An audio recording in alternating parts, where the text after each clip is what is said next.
Ladies and gentlemen, welcome to the first edition of the HR Congress Forum series for 2022. I'm Thomas Papp, part of the HR Congress team. The topic is as important as ever, but perhaps even more so during these challenging times: care at work, how global payroll can add its voice to the D&I conversation. The event is brought to you by Immedis, the global leader in payroll consolidation. First up, we will have Tara O'Sullivan, Chief Marketing Officer at Immedis, to do the opening remarks and her presentation on diversity, inclusion, and belonging, followed by a 20 to 25-minute conversation with Katie Gay, Manager of HR from United Airlines, on how the measurement of pay can help to ensure we move towards payroll and we move towards actual pay equity. This is followed by a 30-minute panel discussion facilitated by Tara on why pay equity is imperative to diversity, inclusion, and belonging. The panel will include Felicia Cheek, Director of HCM Product Strategy at Oracle, and Melanie Pizzi, CEO of Global Payroll Association. We do have an exciting year ahead of us, ladies and gentlemen, launching our new website and digital magazine. So do stay tuned and do visit the HR Congress website from next week onwards. But now it is my pleasure to give the virtual stage to Tara Sullivan, Chief Marketing Officer at Immedis. Thanks, Thomas, for that introduction. I really appreciate it. Hi, everybody. I'm really looking forward to spending a bit of time with you talking about one of my favorite subjects, which is diversity and inclusion. Immedis works with a lot of global providers around payroll. So we make sure people are paid all over the world in about 150 countries. And one of the things that's come through when we look at the platform that we have is we make sure that we're able to measure the diversity and inclusion. And it came up with this idea of really thinking about diversity, inclusion, and belonging as not just belonging to just HR, but also potentially to the payroll team, and that they will be able to help. The first thing I suppose I want to talk about is the gender pay gap. We all understand that, but just to have a conversation about that very quickly. There's another piece around ageism as well, which is becoming a much bigger issue.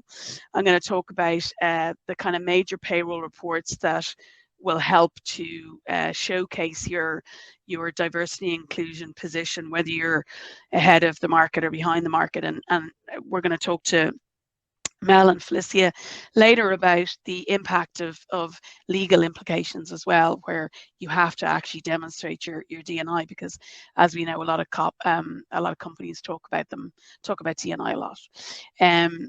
We'll talk about the considerations when you're looking at the data, the value, and then the future trends, which is really about the ethnic pay gap, which is really interesting. So we're going to talk to Kadi from United, who has a really interesting take on the diversity, inclusion, and belonging in United, but also personally in the work she's been doing herself. So that should be really interesting. So stay tuned for that. So the way today is going to go, the first 45 minutes are going to be me talking about the market, where we are, and then there's going to be a 15-minute chat with Kadi, and then a half hour or so panel where we're going to answer your questions. We'd love to hear from you, so if you have any questions or suggestions for what you'd like to hear about, please get in touch. Okay, so we all know diversity and inclusion covers multiple areas, right? So there's lots of areas where we talk about it. The most popular ones, I guess, are gender and age, but there's also disability, there's bankrupts, there's national origin, there's religion, genetic, which is a newer one coming up, which is incredible. But the ones we're really gonna talk about today are the age and gender piece. So I think that's what we're going to focus on today. I'm going to talk a little bit about the ethnic piece at the end, because in Immedis we see that as a really big change coming forward, and that's going to be actually have to be talked about and actually measured in a much more formal way, the way we're measuring age and gender as well. So I'll talk about that later. So the gender pay gap obviously is the difference in hourly wage paid between women and men in organizations, and is designed to capture the extent to which women are evenly represented across the business. KPMG do a gender pay gap report every year, and that's kind of the definition we're going with here. There's been a lot of discussion about that the gender pay gap doesn't exist, that the gender pay gap is actually, it's not really like for like because women step out of the market to have children or whatever that is. But I think, you know, for the purposes of this discussion, the gender pay gap exists. It's different in different countries, which we'll talk about in a minute. So that's kind of what we're looking at. When we think about how quickly it's going to be closed, and there's an incredible World Economic Forum gender pay gap report done in 2020, which they're looking at repeating, I think, this year, where basically we look at how long we think it's going to take the gender pay gap to close, and that's kind of looking at it by, you know, by date and region, right? So Western Europe, it's going to be 54 years. North America, unfortunately, it's looking at 151 years. Worst case scenario of all is East Asia and the Pacific, which is 163 years. And I think the idea here is that everybody's kind of accepted that there is a need to make sure that this is done faster, right? And we have to find really good ways of going faster. There's been a lot of talk about legally requiring people to report on their gender age gap, on their gender wage gap, sorry. And there's been a lot of work done in the UK on this, where they require companies over 200 people to publish what their wage gap is, and that's had an amazing impact on the positivity around certain brands, and then the negativity around other brands, and I'll talk about that in a minute. So basically what we're saying here is that it's going to take a long time to close it, and that's not okay, that's not enough, so we need to start doing something else. And I suppose my viewpoint here is that on the payroll side, they have access to the best data based on the age of the people, in some cases the ethnic diversity, and also the gender, so that you would actually be able to, you know, as part of your reporting, demonstrate where the issues are, and if they're around a particular person, a particular manager, if they're around a particular area of the business, or whatever. So I think that's kind of what we're going to talk about. If you look at kind of who's doing it best, I suppose you've got Iceland, Norway, Finland, and Sweden. They're always ones that are kind of ahead of the rest of the world, basically, when you're talking about what people are doing from that perspective. Ireland is next, which is where I'm based, which is great.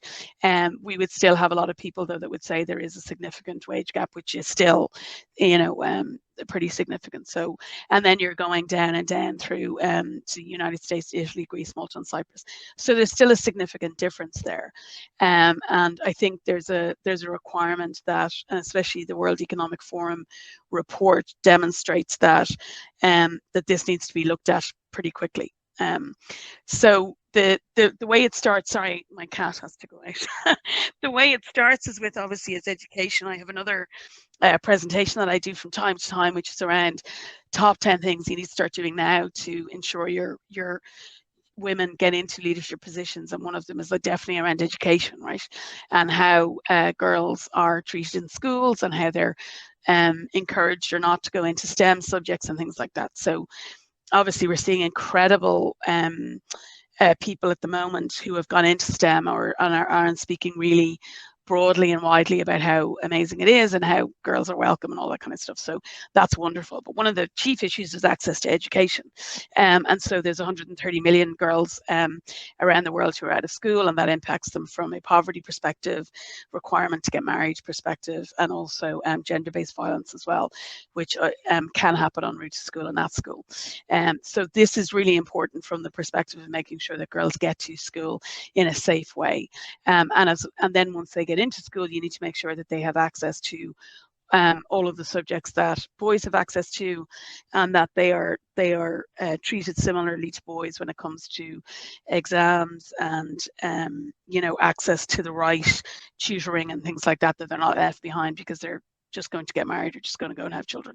So the education is incredibly important from this perspective. The next piece is when we do go to college, women tend to outperform men, right? So a lot of people kind of say that and if you look at studies in Ireland, we have a massive exam at the end of school called the Leaving Cert. A lot of the women, girls, do much better than boys do in the Leaving Certificate. So they would have higher maths results, higher physics and the sciences results as well. And basically, you'd be looking at them to, go into bachelor's degrees then, and that it would kind of level off. But actually what you find is that women actually do better than men do. So then the question is, why aren't women doing better the whole way along? And we're going to talk about in a minute the funnel, how the funnel gets tighter and tighter and tighter for women as they start to move up.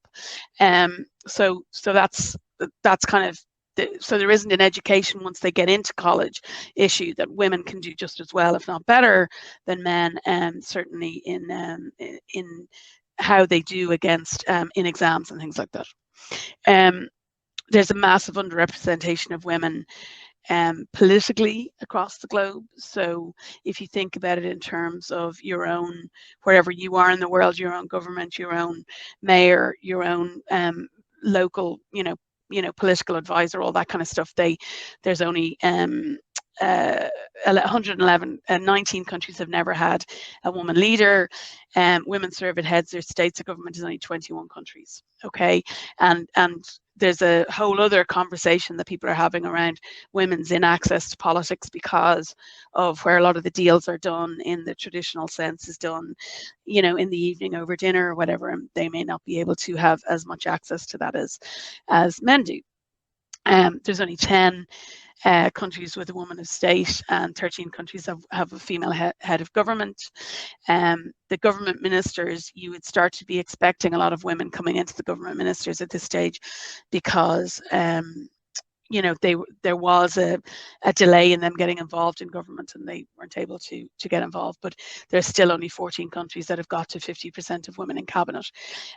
So basically, only globally 21% of women are ministers, which is, a fifth, which is, very, very small number.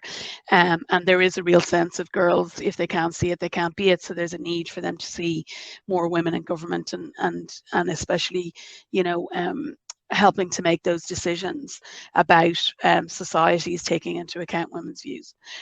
And the gender parity in ministerial positions will be depressingly not achieved until 2077. So that's going to take a very long time. There's a lot of work being done in America at the moment where they're trying to get a lot more girls into politics, and there's been some really outspoken people like Hillary Clinton and AOC talking about how important it is to have women in positions and in places where decisions are being made. So that's it's really exciting how quickly that's going to be closed. I would hope that's going to be closed a lot sooner.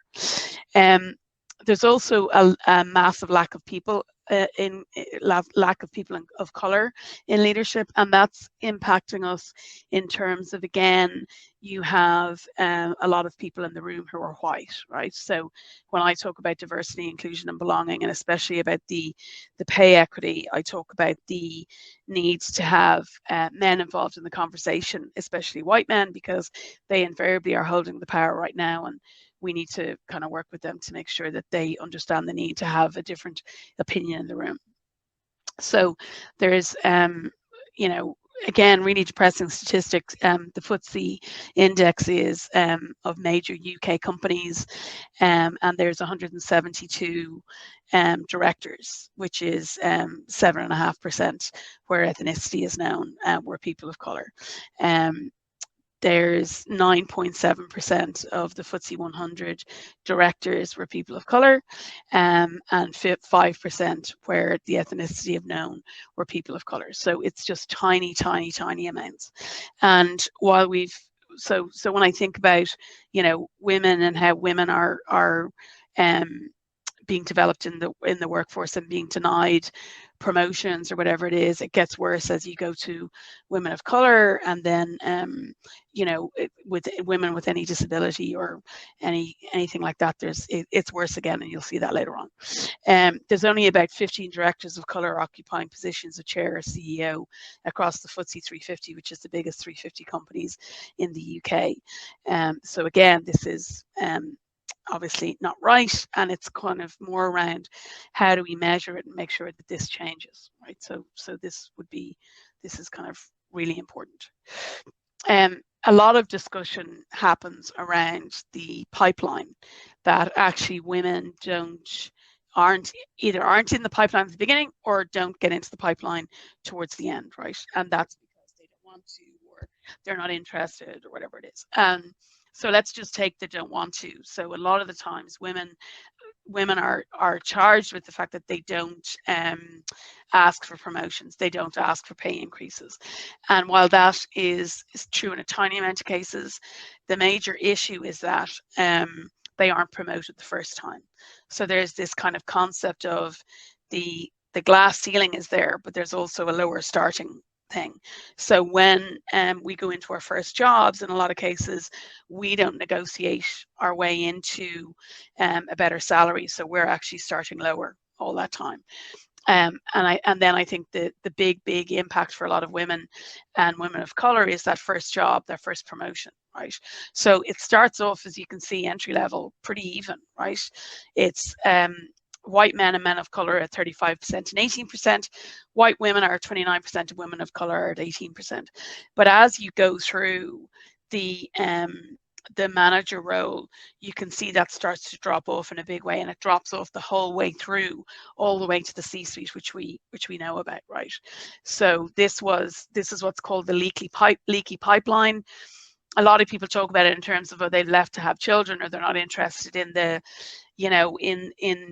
doing lots of the, being made a senior vice president or vice president.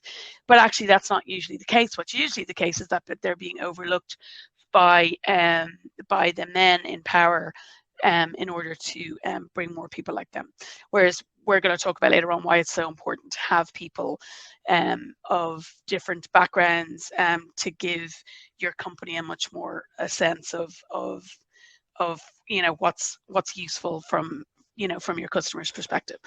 So I always think about the Pepsi ad with Kylie, I think it was Kylie, one of the Kardashians anyway, Kylie Jenner, I think it was. She's a Jenner, I guess. And she was she's going to a march, and there's a march happening, and there's all these really happy, lots of, there's a rainbow of people, which is wonderful. And then she goes up to the top and gives the cop a Pepsi, and it was really, they had to take it down, they had to apologize for it. It was just a disaster of an advert. And you kind of wonder, was there anybody in that room who was a person of color? And it was just after the Black Lives Matter launches and marches. It was crazy. So you just get the impression that there's not a lot of people in those rooms making those decisions. The other example is the Apple Watch, which really tracked everything when it first came out. Like, it tracked your heart rate, it was able to look at your blood, there were so many things it could track, but there was no period tracker in there, right? And the first calendar they ever found in history was a calendar of 28 days, right? So clearly that was probably made by a woman or for a woman. So it's interesting that in all the geniuses that are in Apple, nobody thought to put the period tracker on the Apple Watch, which, given that a huge percentage of women purchase that product. So this concept of a leaky pipeline is really important. And the other piece that's really important is that first job out of college. So if you think about in college, women are ahead. That first job out of college is incredibly important for women. And I've read lots of articles by Brene Brown and people like that talking about how important your first boss is, because they're really going to make sure you get the opportunities for your first managerial role and things like that. So that's important. The next piece that we're going to talk about then is COVID, right? So COVID has been, and I really stupidly, I guess, assumed that this was finally going to be the great leveler, and that there would be no second shift for women. The second shift is this idea that after you do your 8 hours at work or 9 hours at work, you have to then go and start doing laundry, getting the kids ready for bed, doing cooking, all that kind of stuff, right? So there's this concept of a first shift, a second shift, and the third shift is worrying about the kids' dental appointments, remembering to buy something for your daughter, your sister-in-law for her birthday. It's kind of the keeping the entire family or your marriage on track and making sure that all of the things you need to do are kind of remembered, right? So that there's a concept of first shift, second shift, third shift. And COVID was brutal, actually. So much so that we saw a massive proportion of women saying that they couldn't cope in a dual career, that it was assumed that that they would do anybody who had to do education at home, homeschooling will know how difficult that was. But they were expected to do that, and there wasn't really a question that the husband would do that, right? Now, this is obviously heterosexual parents in a dual career couple, right? So there was a lot of there was a lot of issues with the men where they said 70% of the men felt that they were doing a 50-50 split. Only 44% of the women thought that. And there's a quote here from, I think as we're coming out of it, it's really interesting to look back and see how difficult it was to kind of keep everything going, and that a lot of women bore the brunt of that. And there was a huge amount of women leaving the workforce due to COVID too. And I do think this was the beginning of the Great Resignation. I do think a lot of the women began this piece where they decided that they were either going to reduce work hours, they were going to work in a less demanding job, or they were going to take a leave of absence because there was a sense of that somebody had to keep the train on the tracks, and it wasn't going to be their husband, right? And part of the reason of this is because women are earning less money than their husbands because of all the things we talked about previously, right? So women, because they're in a lesser paying job, or they're in a similar job but they're being paid 13% less than their husbands, it makes more sense for them to step back or to go part-time or whatever that is, because the husband is earning more. But that has just an inbuilt lack of fairness in it, because of the fact that we're not getting those brilliant first jobs out of college. We're not being given the same salaries as men coming out of college and things like that. And there's a great quote here, which is the woman saying, "How come I'm the only one thinking about this and my husband isn't?" And there was no question of him ever leaving. So COVID was really interesting from that perspective. I think the idea was that there was a real need to make sure that that the family was taken care of, and the woman has to take the in on that. And I definitely think it was the beginning of as I said, the Great Resignation. The next piece is around the kind of the burnout, which again was lots of articles, lots of podcasts on that, and how women were burning out much faster than men, and there was a pressure to work more. They were more exhausted and they were more burnt out. And this was a really interesting McKinsey survey that was done amongst senior women and senior men, so all of the same level of VP, senior VP and above. And this amazing quote by a Black woman in the C-suite was, is the ability to disconnect from work. So basically, because you're at home and you can just kind of open the laptop and do it anytime, and they found that productivity increased during COVID, and a lot of that was because people were working longer hours because they wanted to make sure that they kept their jobs, and it wasn't sure how it was going to go and things like that. So that has an additional impact on women. So ageism is the next thing I want to talk about briefly.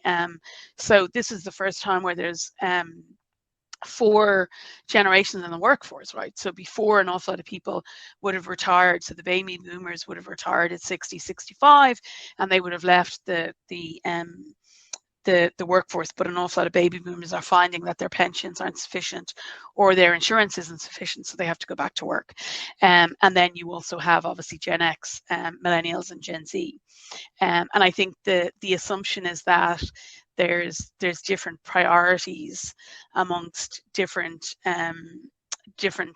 generations from that perspective, and basically that the Gen Zs are looking for friendly colleagues and a good salary and learning new skills, whereas baby boomers are looking for similar things, but they also want great company culture and they want to learn new skills too. So an awful lot of the age diversity is now based on the fact that there's those 4 generations at work. And there was a massive assumption when millennials first came in. I was working in another company, a learning company at the time, and the assumption was that millennials, were going to stay for 18 months and going to go to the next next job and the next job and the next job, which of course wasn't true, right? They were early in their career, so they were moving around a bit, but actually millennials were some of the most phenomenal workers, that same as every other generation, right? That they were incredible from a position of bringing innovation into the workforce and all that kind of stuff. And what's really interesting is that you see a lot of ageism from the interview perspective, right? So obviously there's the over 40 are less likely to get an interview. You're being told to take your college dates, graduation dates off your LinkedIn profile. You've been told to delete some of your older jobs. A job offer rates for older candidates are about 68% lower. And a lot of people view age as an inhibiting factor, right? There's a perception that, they lack knowledge about technology, they won't adopt new tech, all that kind of stuff. So the 33% of people believe their age is putting their job at risk. So not only is it coming from the outside when you're trying to get a new job, but they also feel that they're most likely to be let go if there's a round of redundancies. That can also be the fact that they're earning probably a higher salary than a lot of people around them because they've been there longer, etc., etc. So yeah, and they believe that sometimes middle managers or higher age salary may prevent them from getting a better job. So 1 in 10 people believe they're passed over for a promotion due to age discrimination. Okay, so like there definitely seems to be an issue with regards to age, even though the way things are going right now, I'm 52. So the idea would be that an awful lot of the time I'm going to work till I'm probably 70. Right, so there's going to be lots more of us around, and as the Gen Zs come in properly to the workforce, there's going to be probably, a lot more of us working alongside each other. So this is something that definitely needs to be called out. The younger generation, that's also the same, right? So as I said, when millennials came out, there was this assumption they were these, they would take what you could and then they leave and they take all your knowledge with you and all that kind of stuff.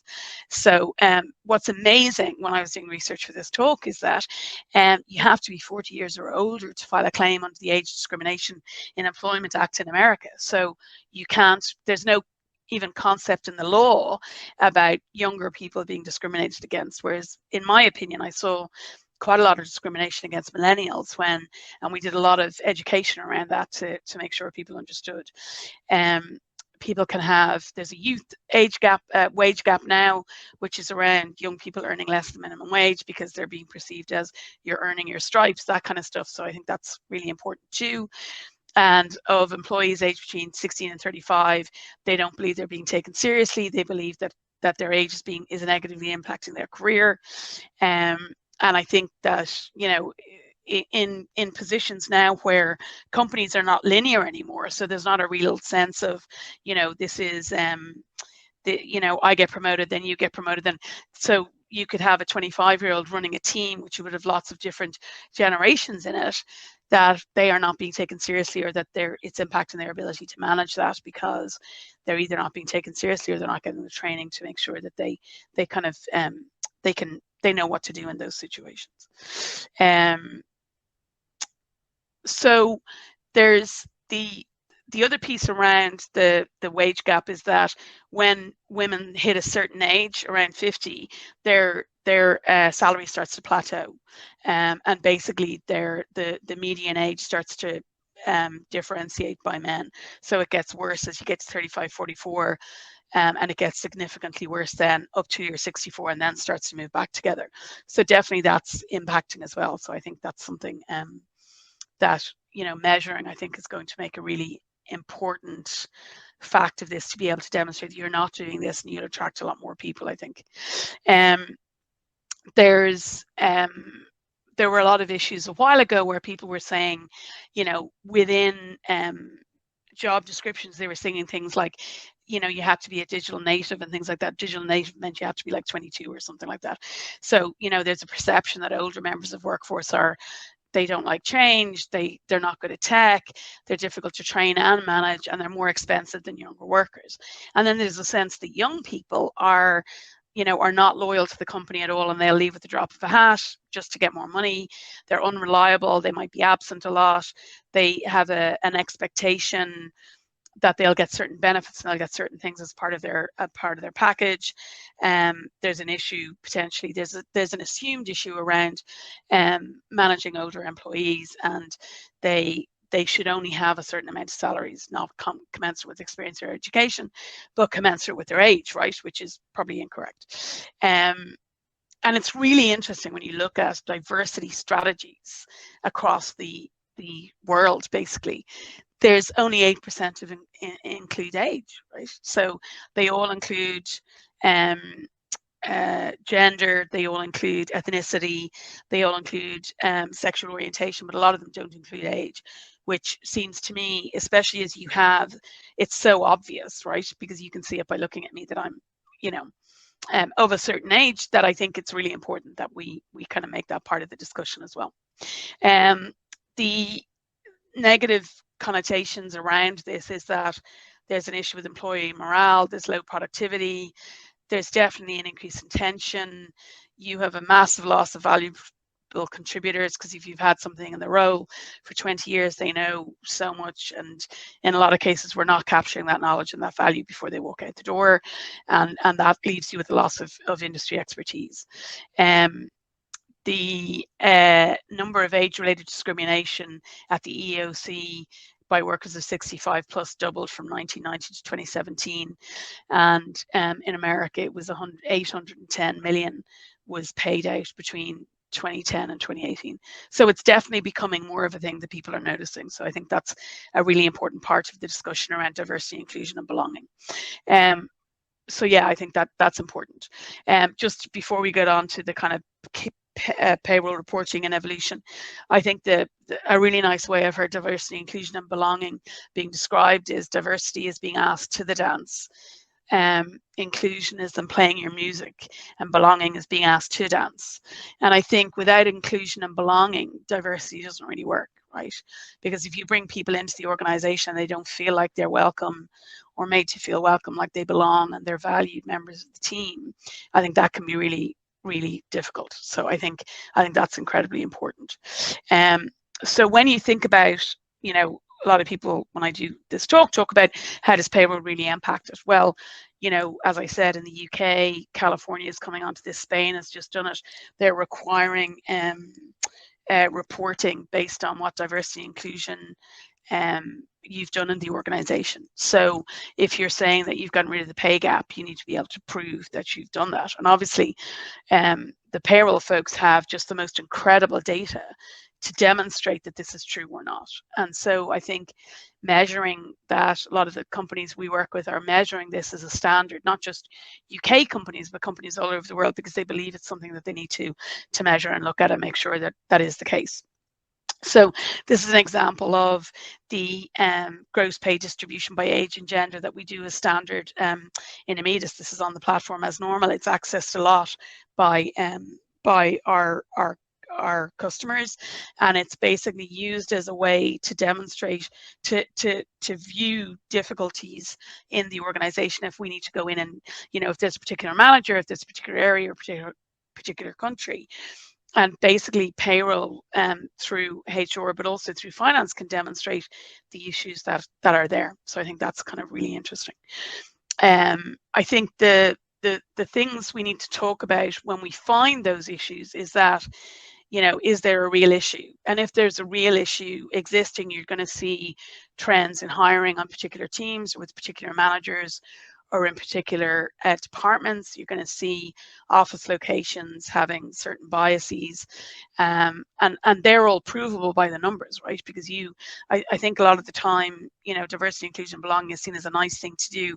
It is, of course, and it's the right thing to do, but it's actually really good for business, and it's against the law in a lot of places, right? So you actually need to be able to demonstrate that you're within the law, same as you would if it was a financial requirement or anything like that. Sometimes there's a skills gap, right, that exists. So sometimes it's that there's a bias in either the unconscious or unconscious bias. Sometimes there's not people trained in the marketplace to do this job. So you need to decide, well, are we going to bring people in and make sure that they're trained, and we can help them do that. So you bring in diversification from that perspective. if the labor market for certain skill types is male dominated, that's an issue. So you have to provide potentially that training. Sometimes you overlook younger members of the team because you think they're too young to take it on. And then also sometimes you need to look at other ways of doing it. So if there are no women who are, women of color who want to do this job, well, then maybe you need to look at it. Can you do job sharing? Can you do part-time? Can you reduce the hours? That kind of thing, to enable more diverse people to come in and do that job. So I think that's really important. I mean, this is obvious, right? There's just so much data now done by the Lean In organization in conjunction with McKinsey around why this is a good thing. Perspectives is really important. I talked about the Apple Watch and things like that. Really, really important to have that perspective in the room rather than just the white male perspective. It's much better to attract and retain talent if you have a diverse and balanced leadership team, if you have stories on your website about, how people find it internally working for you, if they're people of color or women. It really helps drive innovation. I think having that different perspective really helps get the innovation happening. There's productivity increases and employee engagement, but for the cold-hearted amongst us, the best one is it increases profitability, right? So companies in top quartile for gender diversity have 21% more likely to have above average profitability.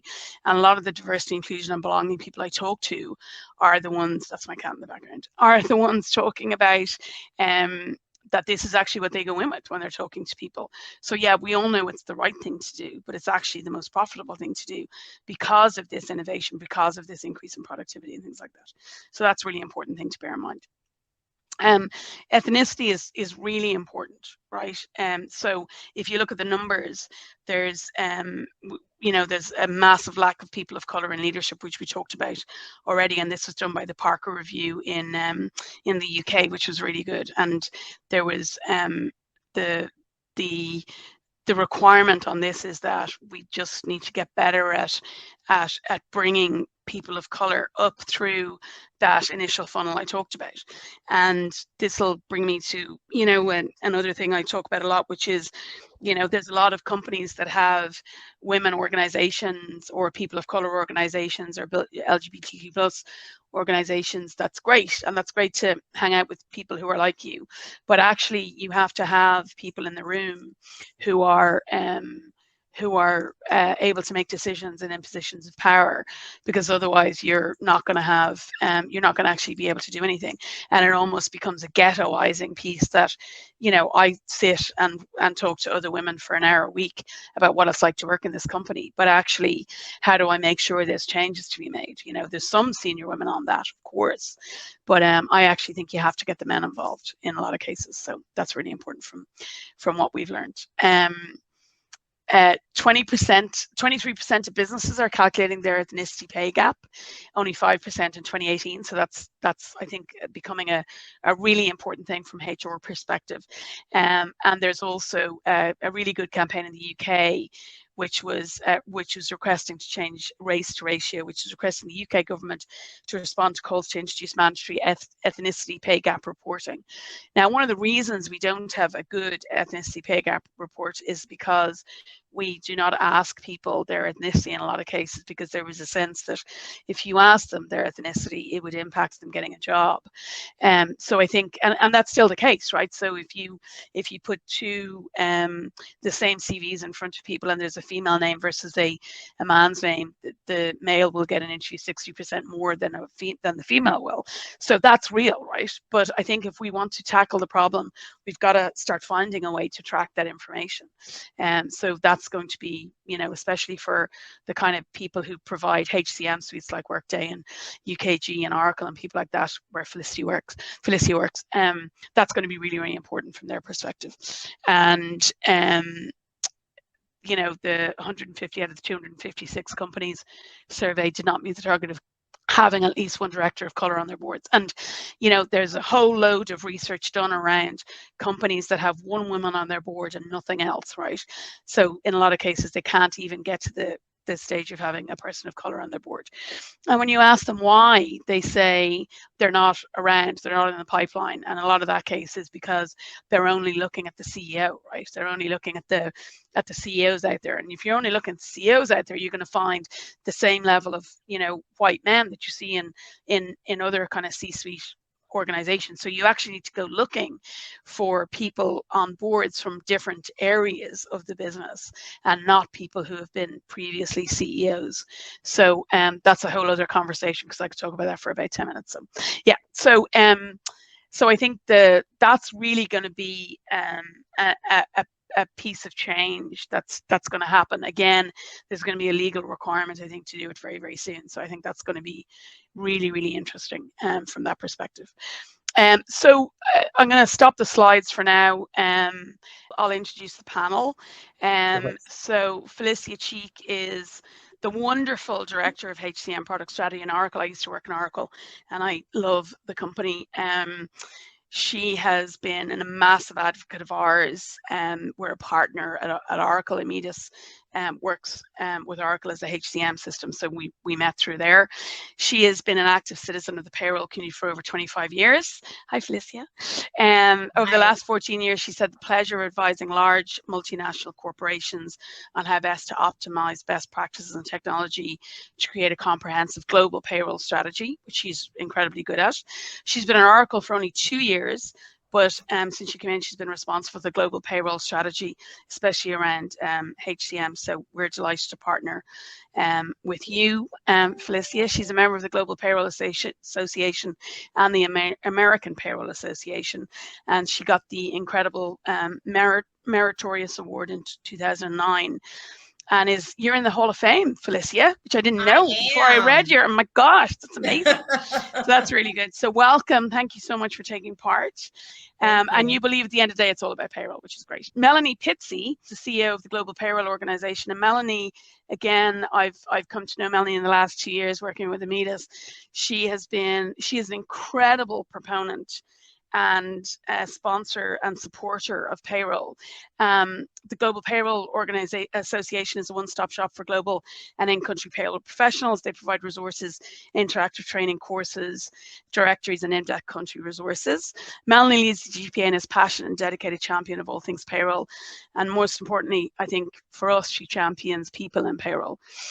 She led a really successful LinkedIn piece last year around payroll as an industry, and this year we're going to try and do payroll as a profession, and Immedis is only delighted to support you in that, Melanie. Thank you so much. Yeah, it was a good campaign, and it really got everyone. It really worked, right? Yeah, really worked. Yeah. Yeah, it's great. So Melanie, I'm going to start with you. I suppose you talk to a lot of global payroll people every day, and you work with a lot of organizations who do a lot of global payroll. Are you seeing payroll more involved in the diversity, inclusion, and belonging discussion from a data perspective? Yeah, can I just firstly say, I think a lot of those statistics are really depressing. And I know, yeah. We have to end it on a high. I'm just saying we may need to dance and sing, but yeah, it's really depressing. Yeah. Especially how many years it's going to change. But anyway, we can start now, can't we? Yeah, so I'm hearing a lot more now that our members are getting involved, or they want to get involved. So I think there's in some areas a lack of understanding of maybe the data they hold, or actually what data they need to grab hold of. Yes. But they are asking to be more involved within the organisation, and a lot of people do want to get more involved in it. So definitely over the last couple of years, I don't know if it's something due to the pandemic or if it's just the way that we're all changing. Yeah. It's definitely been spoken about more within the membership. Great. And Felicia, from your perspective, are you thinking about it? Are you seeing it as well on the Oracle side? Well, we do see there's certainly opportunities to be more proactive and more involved in this area, particularly from a payroll perspective. But to Mel's point, it's all about the data. And when I talk about being proactive, the value of the data and kind of thinking through the types of data we have, a lot of trending information, like with overtime, and sometimes in certain organizations or industries, I should say, the scheduling of overtime and things like that are really important. And even down to D&I and looking at different types of employee, the sick time and things like that. There's lots of powerful information that we haven't even tapped in payroll that can really, more so than getting it right with the numbers and the balance of the employees, but other trends and things that can help with benefits and how do you make it equitable across the board? What are those things that we're not even thinking about that can really add value to those conversations and those designing of the programs? Sure. That's great. And from your perspective, I guess, Felicia, I know this is very close to your heart, and Mel, you too. Do you want to talk about the importance of diversity, inclusion, and belonging to you? Melanie, do you want to go first? Yeah, I mean, it is so important, and I have to say, it's something that actually makes me a bit angry. Yeah, I know. I know. Like when I was just watching your slides, it's obviously not something I think about 24/7, but from a perspective, from my perspective, I feel it affects me in a business point of view. If you look at our competitors, I'm maybe the only female CEO, and when I go to events, it's very apparent that I am the only female CEO, and sometimes the way I'm spoken to is but anyway, so from a personal perspective, I see that. And from an organisation perspective, I think it's really important that I encourage people of all different, walks of life to join. Absolutely. And I do agree with you. You do get different perspectives. I've got somebody who works with me who is, I think she's 24, 25. And people are surprised about how much knowledge she has and how experienced she is. But why be surprised by that? Absolutely. Just be delighted and move on. Yeah, for sure. She knows absolutely. That I don't know. So, so I definitely encourage that. So I hope that answered your question. I think it's perfect. Really important. Yeah. And Felicia, I guess for a lot of the payroll people, they have, when I first came into Immedis, I've worked in HCM before, but not in payroll specifically. Payroll is seen as a back office, and you just leave them alone, and they don't want to come out and be, they don't want to present to anybody. And that's just not true, right? That is just not true. No, and it's an old perception of payroll, because I don't think many organizations still operate that way, particularly with all of the things that we've done from a technology perspective. There's no need to be heads down focused on payroll. We add a lot more value to the organization. And I would just say to your original question and maybe from a personal perspective, I obviously think D&I is really, really important. And ironically, as we define it, I can fit into several different categories, right? And and I can tell you, I haven't worked for a whole lot of companies, but I have worked for several organizations.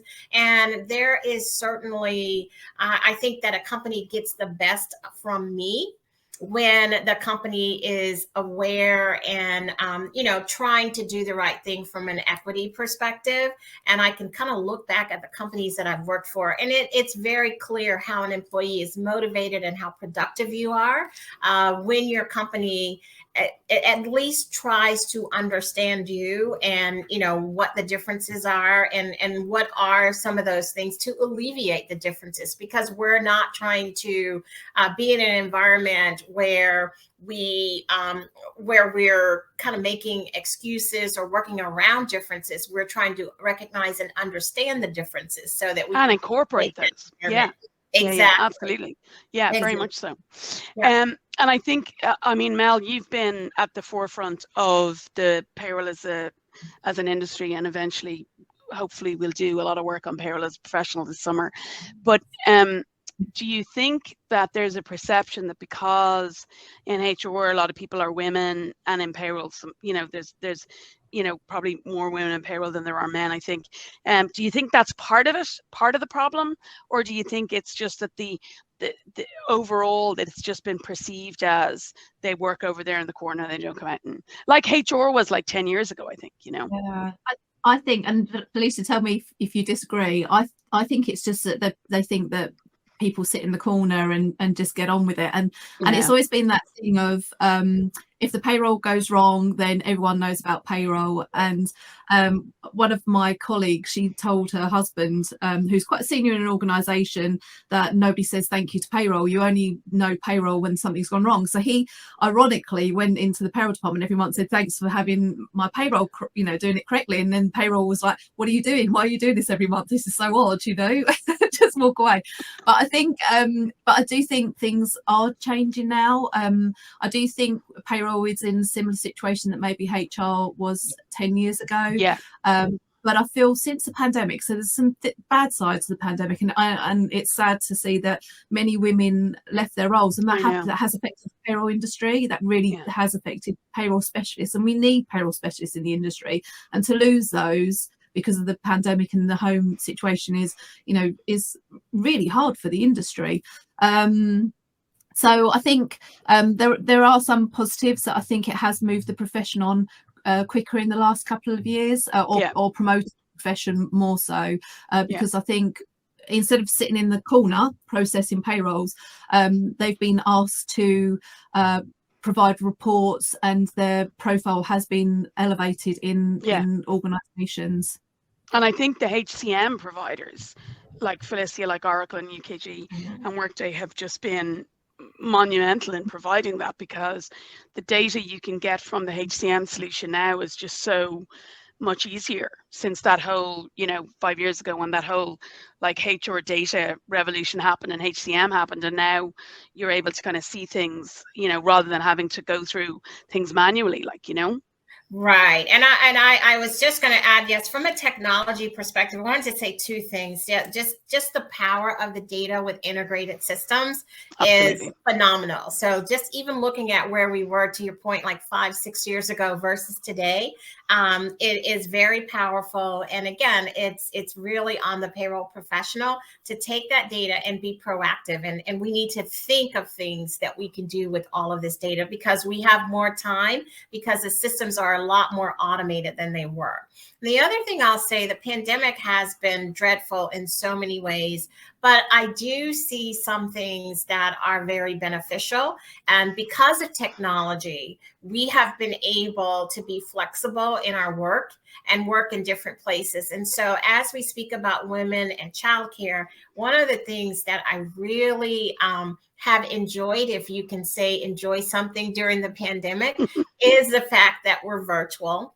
Yes. And people on all levels of the organization that maybe didn't have that human factor, you can see their kids, you can see, things that are not intended, but you realize that the workplace has to be flexible, and it has to recognize, what's going on in our personal lives. And this is important for women. I think it's a big advance for women when I see someone that's, they're not, their kids walk up in the background and it's not the end of the day, and you're like, wow, this executive vice president is human.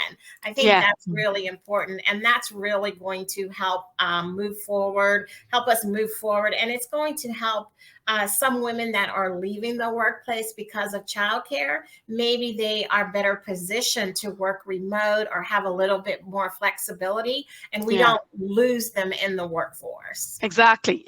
And I think that humanizing thing is really important with regards to COVID, because like you say, it was, there was one of my team who's amazing was working out of the hot press because 2 of her kids were sick and running all over the place. So the first couple of times I met her, she was in a hot press, which is like, what's the American version of a hot press, Mel?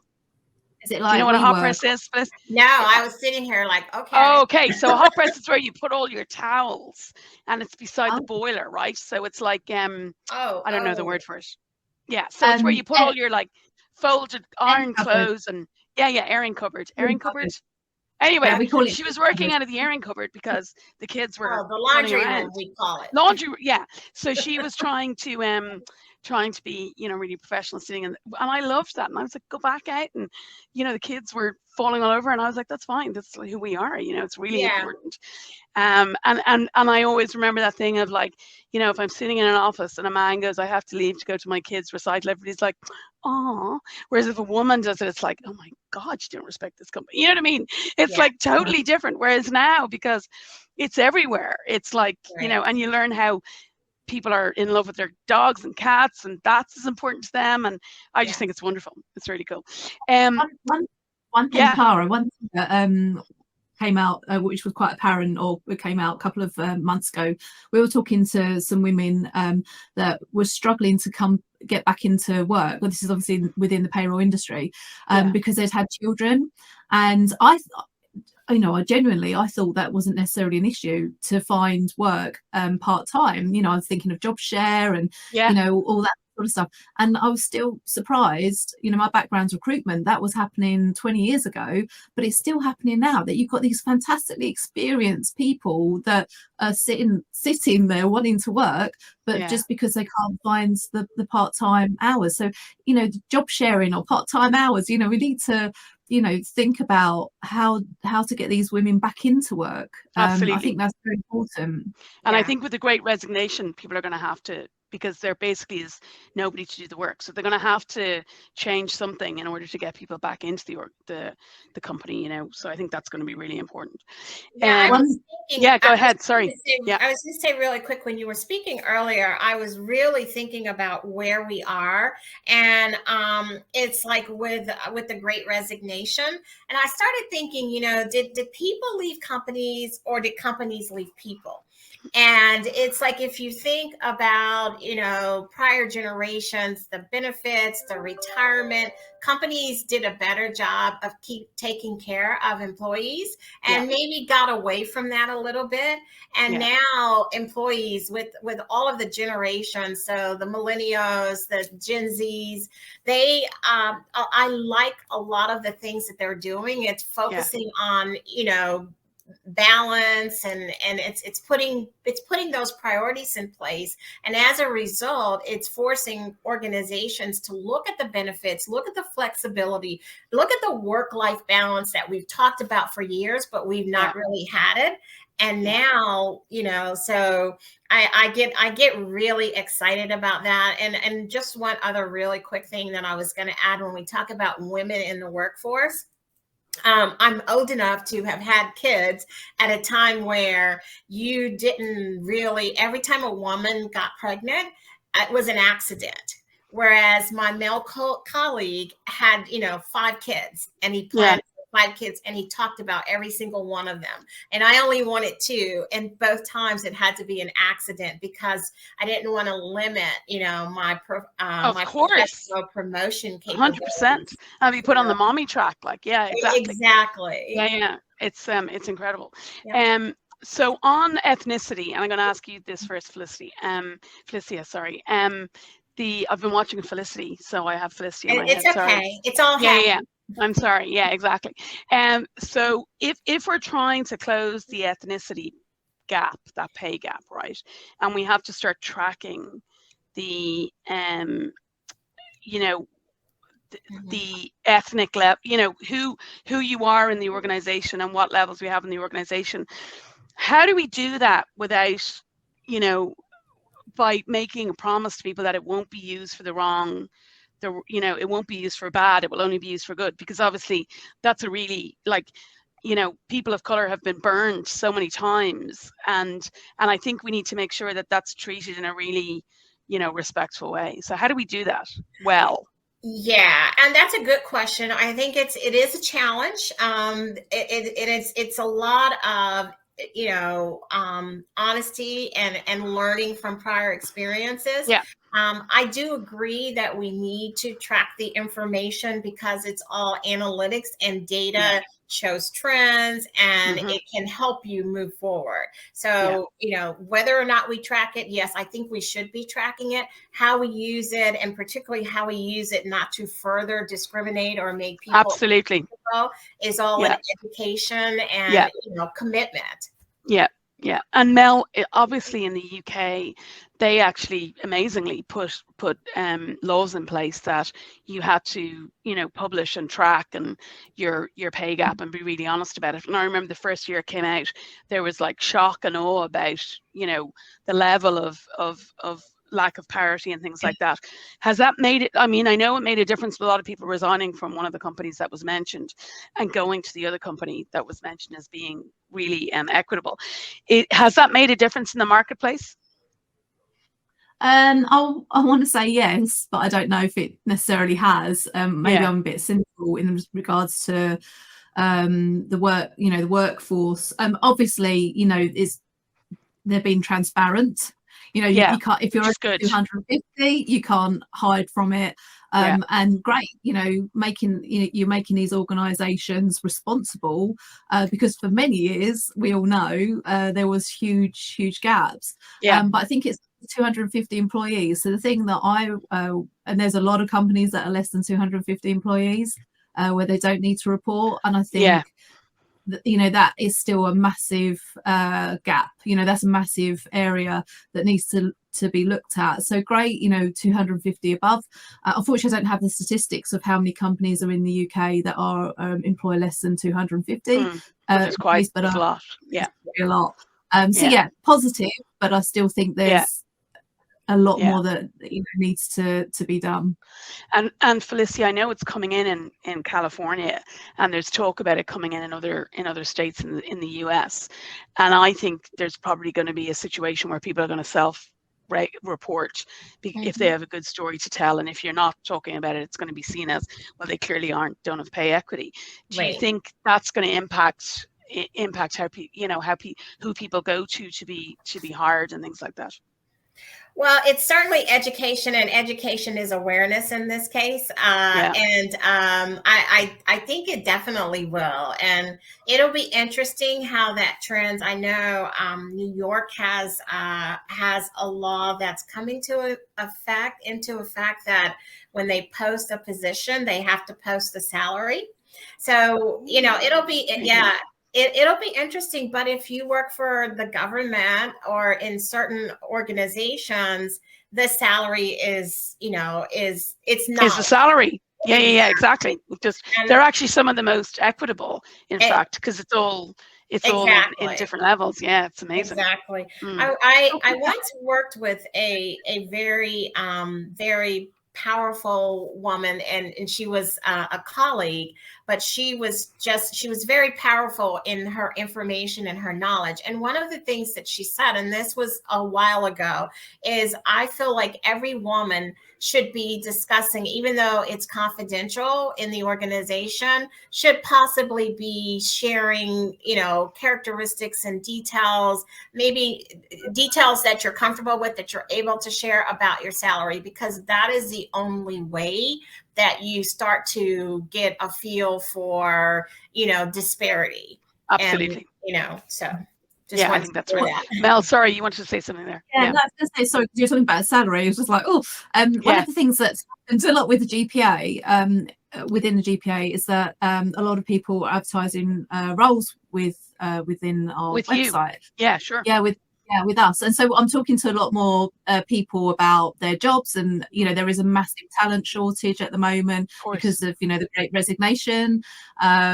But the thing that surprises me so much is when they're not having a lot of people apply for roles, because they're not putting the salaries on, because they don't want to upset the current staff. So there needs to be to be some sort of something behind it, where you're thinking, okay, you're not going to get the talent in. Are you not paying the staff enough, your current staff enough money? Sure. What issues do you have there? And maybe more transparency needs to be had, because it's going to be a roller coaster of issues. Yeah, there's a lot of people who on LinkedIn and Instagram are talking about a male colleague of theirs told them what they were earning. And it was only then they realized they were like 20% below what he was earning, and they were the same job and same experience and things like that. And it is only with that information coming out that you actually have some kind of a chance of at least being able to go back to your employer and saying, look, this is clear inequality. You know, it's all very well to talk about it in theory, but I even see it when I hire people. You know, the way you always leave a buffer when you hire people in case I'm really honest with salary, but in case they need more. And, you know, 90% of the time men come back and ask for more. And I would say 70% of the time women do. You know, so some of it is training ourselves to go and, you know, not that we all want to become men or anything, but like train ourselves to play that game where if there's an expectation to ask for more or negotiate more or whatever. And I talked to an amazing company in Australia who are teaching negotiation skills to women all over Australia. It was incredible. They were amazing. But that was really interesting. So yeah. So from the diverse, yeah, sorry, go ahead. I think that's such a fantastic thing that, you know, we should be doing that. Because I think also the other side of it is if a woman asks for more money, there's more shock. You know, it's shock from the person 100%. that they've asked more money for, rather than, you know, if it's a man, well, that's normal, but it shouldn't be. Whereas I'm sitting there going, please ask for more money. Of course, everybody on my team is going to be now, well, I would like a salary. But you know what I mean?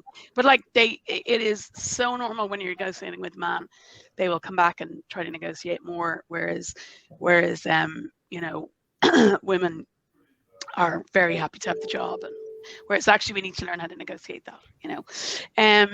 So I like to talk about gender. You don't have to talk about it if you don't want to. Obviously gender is now not becoming men and women anymore. There's a continuum, right? And there's lots of different ways people identify, and tracking that can be, you know, a bit like the ethnicity can be used against you, or, you know, it might be a very private thing or whatever it is. Is that something that you think is going to have to come in at some stage? I think it will. I don't know. It's such a hard subject, because when I've spoken to our members, the problem they actually have is when they do try and track all of the information. All people are just not filling it in, and I feel like we need to have like a massive education piece around why it's needed, rather than because I think there's a lot of mistrust. There's so much mistrust, isn't there? Really, doesn't matter who you are. You know, even if I'm asked to, you know, as a white female, you know, if I'm asked something in, I'm thinking, well, you know, my ethnicity, why do you need to know that? Female, yes, I am female. Why do you need to know that? Think, why is it important? Yeah, exactly. Yeah. So I think it will, 10 years down the line, it'd be more the norm. I think we need to have the education piece. Yeah. Felicity, any views on that? Yeah, it's interesting. One thing that I would say personally that I thought I really think is good is a lot of people use LinkedIn. And so I think a lot of times when we're recruiting, even when I'm preparing for a meeting, I'll go to LinkedIn and look at the person. And so for me personally, I don't even question, you know, female, you know, Black, because I feel like it's out there. You can go out there. And so my take, and you can find that information. Absolutely. Exactly. So my take, and LinkedIn just added that. My take is, you know, if you're contacting me, if we're interviewing, you already know. So we're over that, you know. Yeah, good. And that's great. And I think that's a great thing. But so it's, you know, as much of an issue as we have, there are small steps that are making it a little bit easier. And I'm not saying we don't have opportunities, because we certainly do. It's a marathon. It's not a sprint. But those small things are, you know, we should celebrate as well. Yeah. And I think LinkedIn changed that, because of so many people started putting it on their names. I had it on my name about a year ago. I think I was contacted by somebody, and they were saying, you know, they were explaining to me why it was so important. So, and I kind of felt it wasn't important because, you know, I was a female, and they were like, no, it's really important that you're thinking about it in terms of how we have to think about it, you know. So that really changed my mind, and I, you know, encouraged everybody to do it. So it was really cool. Great. Any final words on what we need from diversity, inclusion, and belonging, and how payroll can help in that. Mel, I'll leave. Sorry, that's my dog. I'll leave that to you. I'll leave the final words to Felicia. Mel, I'll go to you first. Yeah, I think as what we've mentioned before, I think with the payroll, we've got this amazing data and live data that we have. And I do think there's an education piece that we all need to talk about D&I and why we need it, what it's all about, not to be scared of the subject, because I think people are scared of the subject. Absolutely. And they're afraid they're going to get it wrong. You know, they're going to say the wrong thing or whatever, you know. Yeah, I think that's really interesting. All the time. And, you know, for myself, I think, you know, am I saying something, you know, I go to London all the time. It's a diverse environment. And I'm always thinking, you know, what am I saying? So I think people are nervous, but I think it's all about, as we've said, education, knowing what the fantastic data we have, understanding what your company needs, why they need it. And let's start, as Felicia said, small steps, but let's start pushing that forward and encouraging the payroll department to really get involved. Great. Thanks, Mel. Felicia. Yeah, and guess what? I agree with everything Mel just said. You know, from a payroll perspective, and I'm always going to say this, it's an opportunity for us to be proactive with the data. We just thinking about the types of data we have, the types of trends that we see, because we know so much from data in payroll and the things that we see, and being able to share that. This is another great opportunity for us to share with HR and work and partner with HR, you know, this type of information. So HR knows what the compensation should be at the point of hire, but some of the overtime and other trends that we see with rewards and things like that, payroll has a better feel for that. That information is never taken into consideration. And then I guess the only other things that I would say is it is a commitment. And it's honesty with self. And I think one of the things that, and I'm guilty of this too, in certain situations, you may be a little bit more lax or not protected in the way that you see things. And then you get into a professional environment and you have to think about these things. So I think the day that we can kind of mesh that together and we're not pivoting because of our environment, I think that's when we start to make a lot of progress, because we are really genuinely committed to understanding different cultures, different backgrounds, and how we all collectively work together. Absolutely. That's great. Thanks, Felicia. So yeah, I would just say for a last piece, I think payroll has, with the data that HCM provided and also with the data that platforms like ours provide, I just think there's such an opportunity now for payroll to get involved and to demonstrate, even if it's just internally, where there's pay equity and there's challenges there, and I just think there's such an opportunity there. So Thomas, with that, I'll hand it back to you to sign us out. And I just want to say thanks to Melanie and Felicia for all their help. Unfortunately, Katie couldn't take part, but hopefully we'll get a recording of her and put it into this for on demand. So thanks, everybody. Indeed. Thank you so much, Tara, Melanie, Felicia. It was a great conversation. And we will have the slides and recordings available. So, ladies and gentlemen, you will receive an email with all the details, and you will be able to access that on demand. Thanks, everybody. Thanks, Thomas. Thanks, everyone.